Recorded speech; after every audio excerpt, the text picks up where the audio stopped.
أعوذ بالله من الشيطان الرجيم بسم الله الرحمن الرحيم الصلاة والسلام عليك يا رسول الله الصلاة والسلام عليك يا رسول الله وعلى آلك وأصحابك يا حبيب الله وعلى آلك وأصحابك يا حبيب الله الصلاة والسلام عليك يا نبي الله الصلاة والسلام عليك يا نبي الله وعلى آلك وأصحابك يا نور الله وعلى آلك وأصحابك يا نور الله نويت سنة الاعتكاف نويت سنة الاعتكاف پیارے پیارے آقا مکی مدنی مصطفیٰ صلی اللہ تعالی علیہ وسلم نے ارشاد فرمایا اللہ پاک کی خاطر آپس میں محبت رکھنے والے جب آپس میں ملے ہاتھ ملائیں اور نبی پاک صلی اللہ تعالی علیہ وسلم پر درود شریف بھیجیں تو ان کے جدا ہونے سے پہلے دونوں کے اگلے پچھلے گناہ معاف کر دیے جاتے ہیں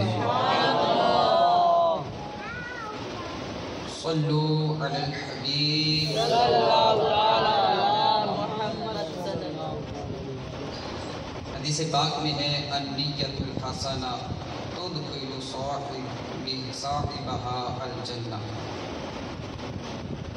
اچھی نیت بندے کو جنت میں داخل کروا دیتی ہے پیارے پیارے اسلامی بھائیوں اچھی نیتوں سے عمل کا ثواب بڑھ جاتا ہے آئیے بیان سننے سے پہلے کچھ اچھی نیتیں کر لیتے ہیں مثلا نیت کیجئے رضائے الہی کے لیے بیان سنوں گا با ادب بیٹھوں گا خوب توجہ سے بیان سنوں گا بیان سن کر عمل کی کوشش کروں گا بیان کا جتنا حصہ یاد رہا دوسروں تک پہنچا کر علم دین پھیلانے کا ثواب پاؤں گا صلو علی الحبیب صلی اللہ علی محمد صلی اللہ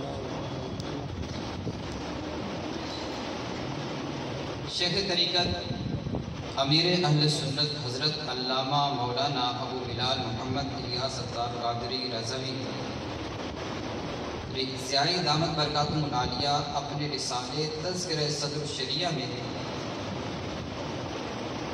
اپنی ایک یادگار حکایت نقل کرتے ہوئے فرماتے ہیں عاشقان رسول کی دینی تحریک دعوت اسلامی بننے سے بہت پہلے میرے بچپن یا لڑکپن کا واقعہ ہے ایک دن میں اپنے بڑے بھائی جان مرحوم کے ساتھ غالباً نماز ظہر بادامی مسجد میں ادا کر کے باہر نکلا تھا امام صاحب نماز سے فارغ ہو کر مسجد کے باہر تشریف لا چکے تھے کسی نے کوئی مسئلہ پوچھا ہوگا اس پر امام صاحب نے کسی کو حکم دیا کہ جاؤ بہار شریعت لے آؤ چنانچہ کتاب ان کے ہاتھوں میں دی گئی اس کتاب میں بڑے بڑے حروف سے بہار شریعت لکھا تھا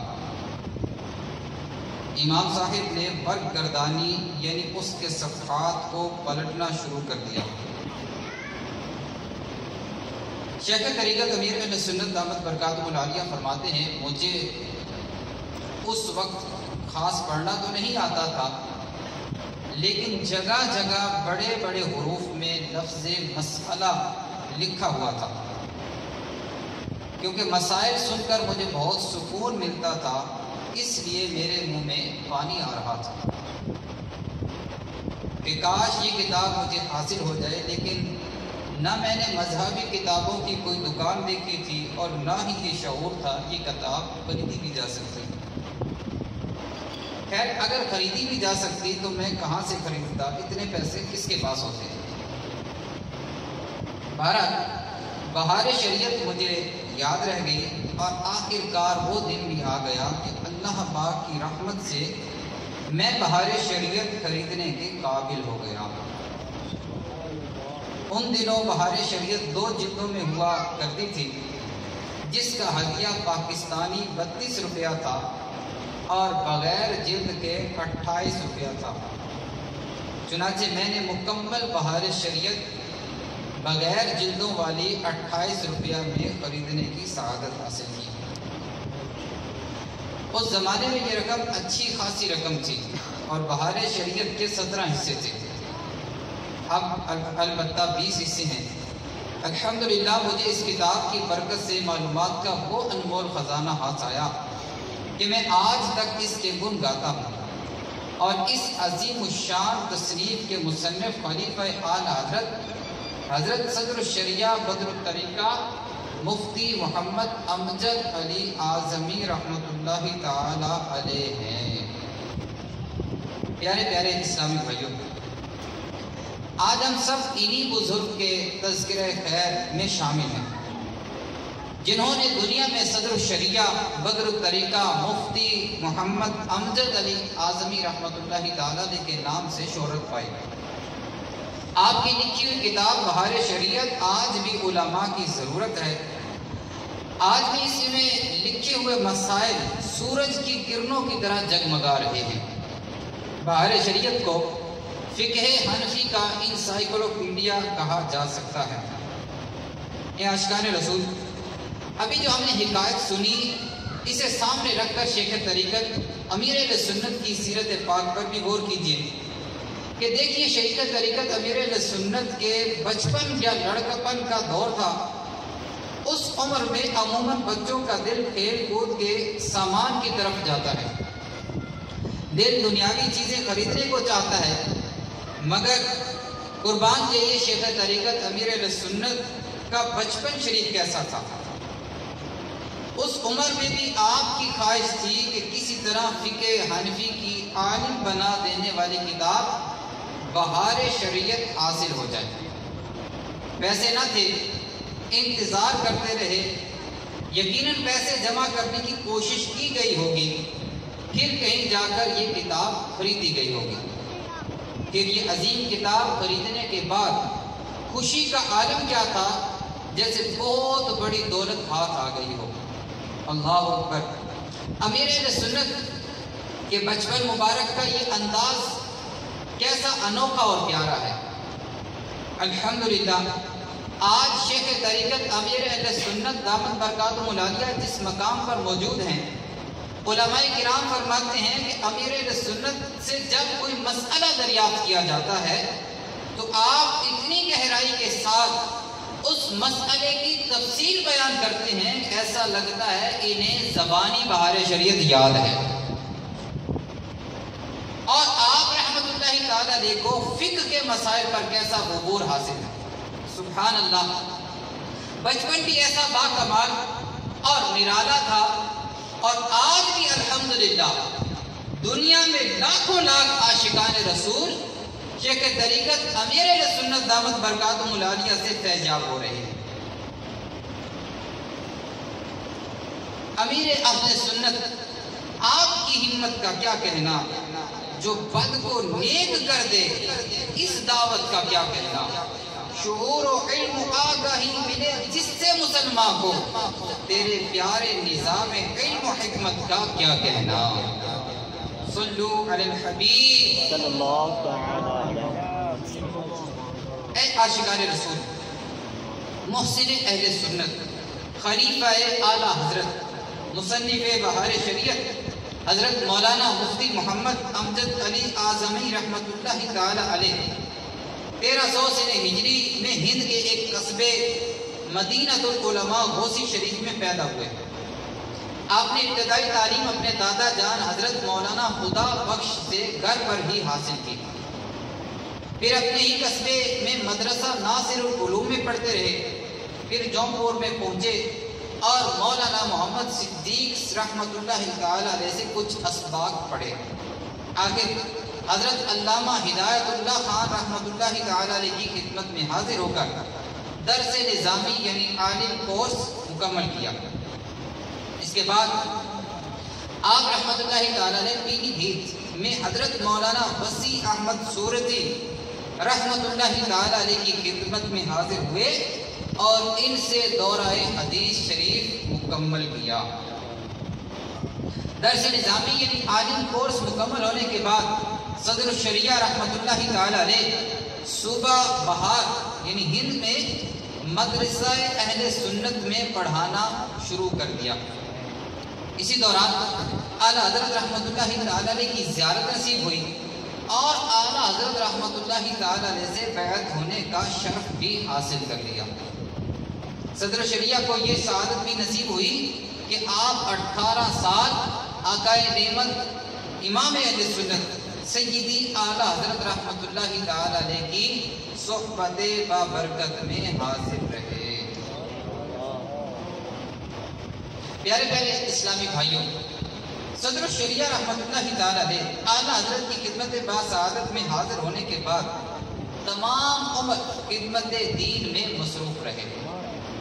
آخر 1367 سے ہجری بمطابق 1948 میں آپ رحمۃ اللہ تعالی علیہ نے حج کا ارادہ کیا اور سفینہ مدینہ میں سوار ہونے کے لیے اپنے وطن مدینہ العلماء غوثی سے بمبئی تشریف لائے، جہاں آپ کو نمونیا ہو گیا اور سفینے میں سوار ہونے سے پہلے ہی ذی قعدۃ الحرام کی دوسری شب 12:26 پر اس دنیا فانی سے رخصت ہو گئے۔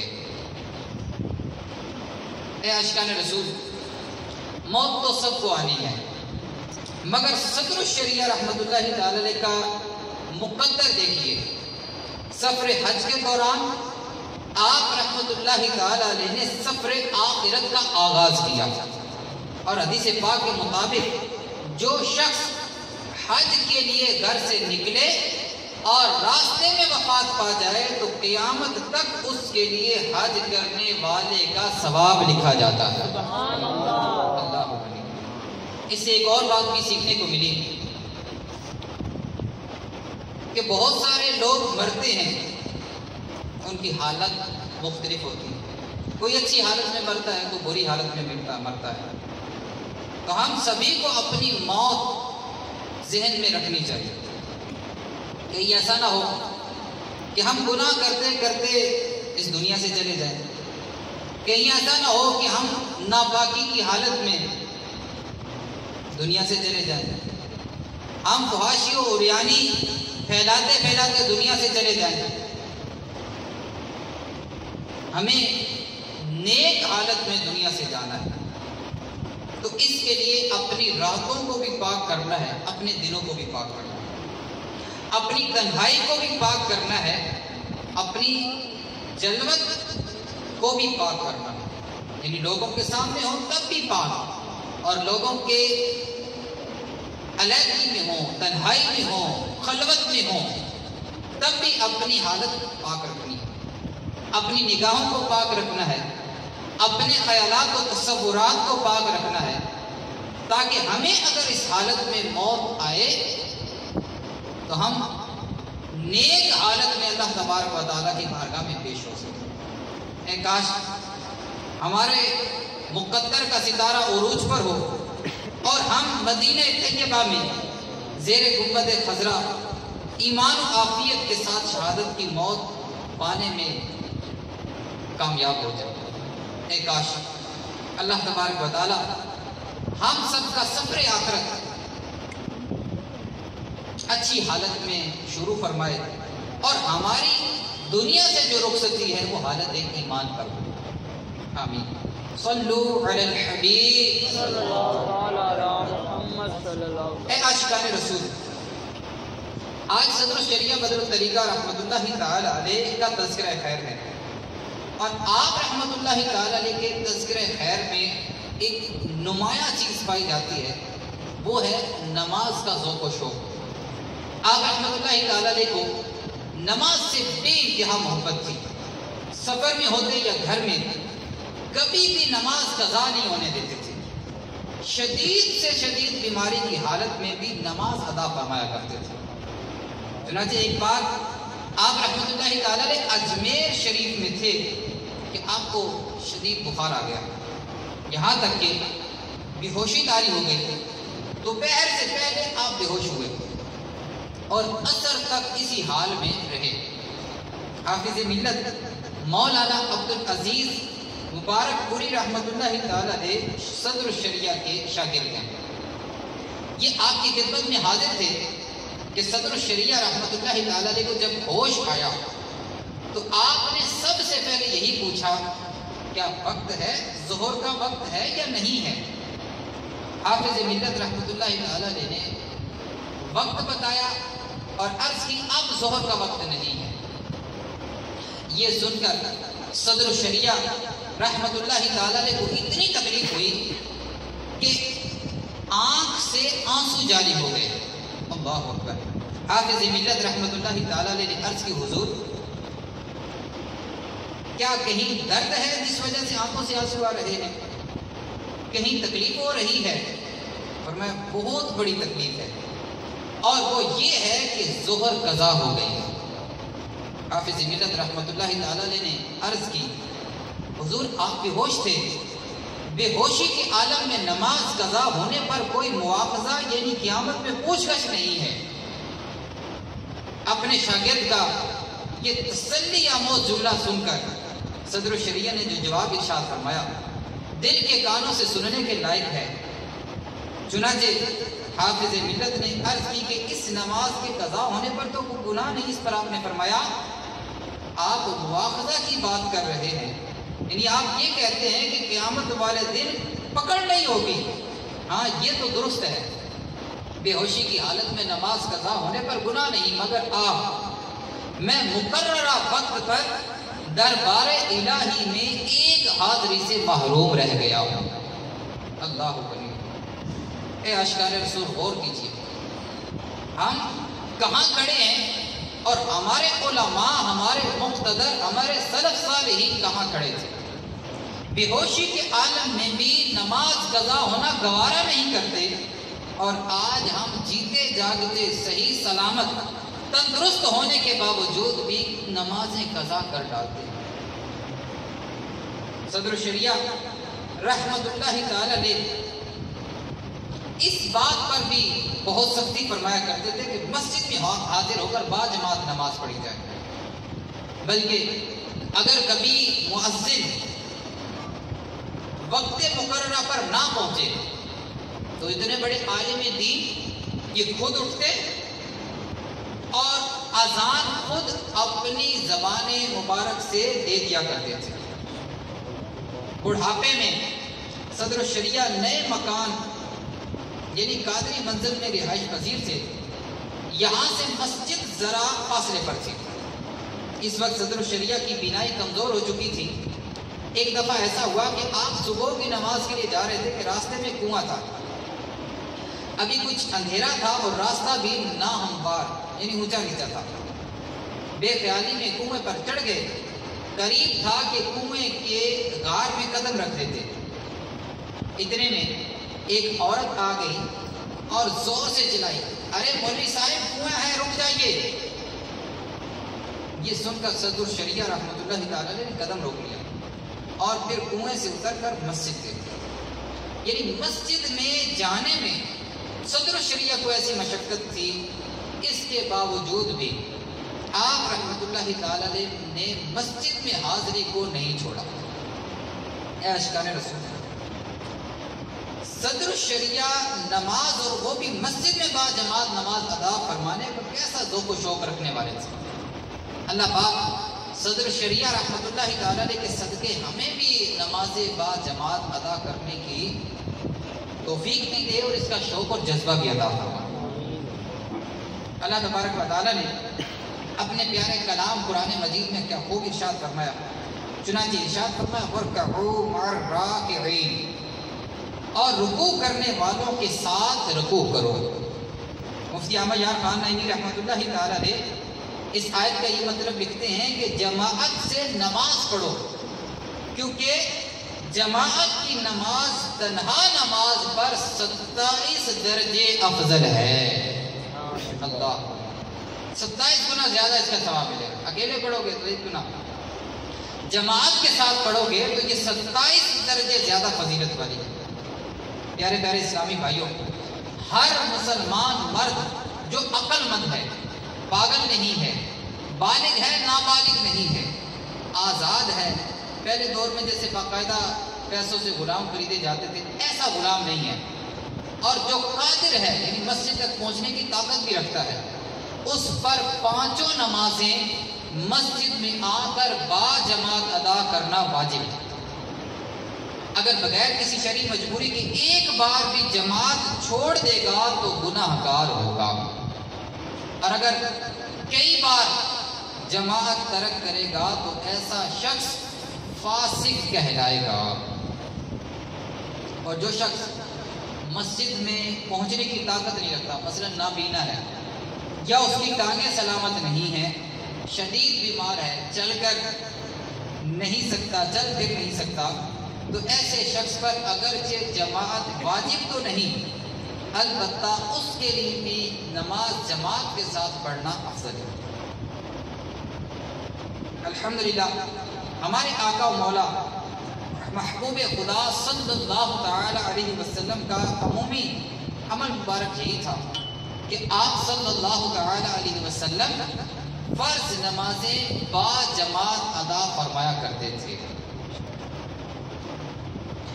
میں 5 نمازیں پڑھوں با جماعت، میں 5 نمازیں پڑھوں با جماعت، ہو توفیق ایسی عطا یا الہی، ہو توفیق ایسی عطا یا الہی۔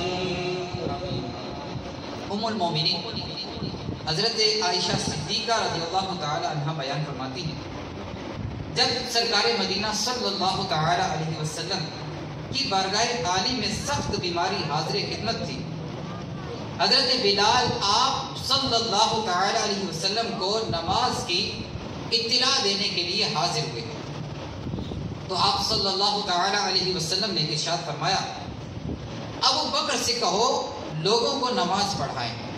پھر جب حضرت ابو بکر صدیق رضی اللہ تعالی عنہ نماز پڑھانے میں مشغول ہوئے، اسی دوران آپ صلی اللہ تعالی علیہ وسلم نے اپنی مبارک طبیعت میں کچھ بہتری محسوس فرمائی، تو اٹھ کر 2 شخصوں کو سہارا دینے کی سعادت عنایت فرما کر مسجد کی جانب اس طرح تشریف لے چلے کہ آپ صلی اللہ تعالی علیہ وسلم کے مبارک قدم زمین پر لگ رہے تھے۔ حضرت ابو بکر صدیق رضی اللہ تعالی عنہ نے آپ صلی اللہ تعالی علیہ وسلم کی آہٹ یعنی مبارک قدموں کی آواز محسوس کی تو پیچھے ہٹنے لگے۔ آپ صلی اللہ تعالی علیہ وسلم نے انہیں اشارہ کیا کہ پیچھے نہ ہٹو۔ پھر آپ صلی اللہ تعالی علیہ وسلم حضرت ابو بکر صدیق رضی اللہ تعالیٰ عنہ کی بائیں جانب لیفٹ جانب بیٹھ گئے۔ حضرت ابو بکر صدیق رضی اللہ تعالیٰ عنہ کھڑے ہو کر اور آپ صلی اللہ تعالیٰ علیہ وسلم بیٹھ کر نماز پڑھ رہے تھے۔ حضرت ابو بکر صدیق رضی اللہ تعالیٰ عنہ آپ صلی اللہ تعالیٰ علیہ وسلم کی ابتدا میں پیچھے نماز ادا کر رہے تھے اور لوگ حضرت ابو بکر صدیق رضی اللہ تعالیٰ عنہ کی اقتدا کر رہے تھے۔ سبحان اللہ۔ اے عاشقان رسول، اس حکایت سے ہمارے پیارے آقا صلی اللہ تعالیٰ علیہ وسلم کی جماعت کے ساتھ بہت زیادہ دلچسپی کا اظہار ملتا ہے کہ شدید بیماری کی حالت میں بھی حضور اکرم صلی اللہ تعالیٰ علیہ وسلم کو جماعت ترک کرنا گوارا نہ تھا۔ الحمدللہ جو واقعی سچے عاشق رسول ہوتے ہیں وہ بھی سرکار عالی وقار صلی اللہ تعالیٰ علیہ وسلم کی پیروی میں نماز با جماعت ادا کرتے ہیں اور ہر حال میں نماز با جماعت ادا کرنے کا اہتمام کیا کرتے ہیں۔ چنانچہ ولی کامل شیخ طریقت اور اپنے وقت کے مجدد سیدی اعلیٰ حضرت امام اہل سنت مولانا شاہ امام احمد رضا خان رحمۃ اللہ تعالی علیہ کے متعلق منقول ہے کہ ایک بار 12 ربیع الاول شریف میں 12ویں شریف کی محفل پاک میں شرکت کرنے اور بیان کرنے کے بعد شام کو سیدی اعلیٰ حضرت شدید بیمار ہو گئے. اس مرض کی شدت بیان کرتے ہوئے اعلیٰ حضرت خود فرماتے ہیں کہ اس بار ایسا بیمار ہوا کہ کبھی نہ ہوا تھا. میں نے وصیت نامہ بھی لکھوا دیا. اس مرض کی حاضری کے دوران ایسی نازک حالت تھی کہ مسجد آپ رحمۃ اللہ تعالی علیہ کے گھر کے بالکل قریب تھی. اس کے باوجود خود چل کر مسجد حاضر نہ ہو پا سکتے تھے. لیکن قربان جائیے نماز سے سیدی اعلیٰ حضرت کی محبت 100 مرتبہ کہ اس حالت میں بھی آپ کو کوئی جماعت، آپ کی کوئی جماعت ترک نہ ہوئی. اگرچہ اس حالت میں آپ رحمۃ اللہ تعالی علیہ پر جماعت واجب نہیں تھی، مگر آپ رحمۃ اللہ تعالی علیہ افضل پر عمل کرتے اور 5 نمازیں با جماعت مسجد ہی میں ادا فرماتے تھے. اس کی صورت کیا ہوتی؟ 4 آدمی کرسی پر بٹھا کر آپ کو مسجد میں لے جاتے اور نماز کے بعد واپس گھر لے آتے تھے. سبحان اللہ، یہ ہے سچا عشق رسول. اب عشق رسول کے صرف بلند بانگ دعوے رہ گئے ہیں، مگر افسوس صحت کے باوجود لوگوں کی جماعت تو جماعت، نماز بھی چھوٹ جاتی ہے. ہر عبادت سے بڑھ کر عبادت نماز، ساری دولت سے بڑھ کر ہے دولت نماز. قلب غمگین کا سامان فرحت نماز ہے، مریضوں کو پیغام صحت نماز. نارے دوزخ سے بے شک بچائے گی یہ، رب سے دلوائے گی تم کو جنت نماز. پیارے نبی کی آنکھ کی ٹھنڈک ہے نماز، جنت میں لے چلے گی جو بے شک ہے وہ نماز. امیر المومنین حضرت سیدنا فاروق اعظم رضی اللہ تعالی عنہ فرماتے ہیں، میں نے 2 جہاں کے سردار صلی اللہ تعالی علیہ وسلم کو فرماتے سنا، اللہ پاک با جماعت نماز پڑھنے والوں کو محبوب یعنی پیارا رکھتا ہے. حضرت ابو سعید خدری رضی اللہ تعالیٰ عنہ بیان کرتے ہیں، اللہ پاک کے آخری نبی رسول ہاشمی صلی اللہ تعالیٰ علیہ وسلم نے فرمایا، جب بندہ با جماعت نماز پڑھے پھر اللہ پاک سے اپنی حاجت یعنی ضرورت کا سوال کرے تو اللہ پاک اس بات سے حیا فرماتا ہے کہ بندہ حاجت پوری ہونے سے پہلے ہی واپس لوٹ جائے. ایک اور حدیث پاک میں فرمایا گیا، مرد کی نماز مسجد میں جماعت کے ساتھ گھر میں اور بازار میں پڑھنے سے 25 درجے افضل ہے. ایک اور حدیث پاک میں ہے، نماز با جماعت تنہا پڑھنے سے 27 درجے بڑھ کر ہے. سبحان اللہ. اے عاشقان رسول، فرض کیجئے کسی کے پاس تجارت کا سامان ہے، اگر وہ اسے اپنے شہر میں فروخت کرے تو اس کی قیمت 100 روپے لگے گی، اور اگر سمندر پار جا کر وہ فروخت کرے گا تو 2500 یا 2700 روپے میں بک جائے گی. تو وہ یقیناً سمندر پار جا کر ہی اپنا سامان بیچنے پسند کرے گا کہ 25 گنا یا 27 گنا نفع کون چھوڑے گا. مگر افسوس دنیا کی دولت بڑھانے کے لیے دور دراز کا سفر کرنے کے لیے لوگ تیار ہو جاتے ہیں، مگر گھر سے صرف چند قدم دور چل کر مسجد میں با جماعت نماز پڑھ کر ایک نماز پر 27 نمازوں کا ثواب کمانے میں بعض لوگ سستی کر جاتے ہیں اور گھر ہی کے اندر نماز پڑھ لیا کرتے ہیں. حضرت سیدنا محمد بن سماع رحمۃ اللہ تعالی علیہ امام اعظم ابو حنیفہ رحمۃ اللہ تعالی علیہ کے شاگردوں کے شاگرد ہیں. آپ نے 103 سال عمر پائی. آپ رحمۃ اللہ تعالی علیہ روزانہ 200 رکعت نماز نفل پڑھا کرتے تھے. آپ رحمۃ اللہ تعالی علیہ کے نماز با جماعت کے جذبے کا یہ علم تھا کہ آپ فرماتے تھے، مسلسل 40 برس تک میری ایک مرتبہ کے علاوہ کبھی تکبیر اولا فوت نہیں ہوئی. جس دن میری والدہ ماجدہ کا انتقال ہوا اس دن ایک وقت کی جماعت چھوٹ گئی، تو میں نے اس خیال سے کہ جماعت کی نماز 25 گنا ثواب زیادہ ملتا ہے، وہی نماز جو میری جماعت کے ساتھ چھوٹ گئی تھی میں نے اکیلے 25 مرتبہ پڑھی. پھر مجھے اونگ آ گئی تو کسی نے خواب میں آ کر کہا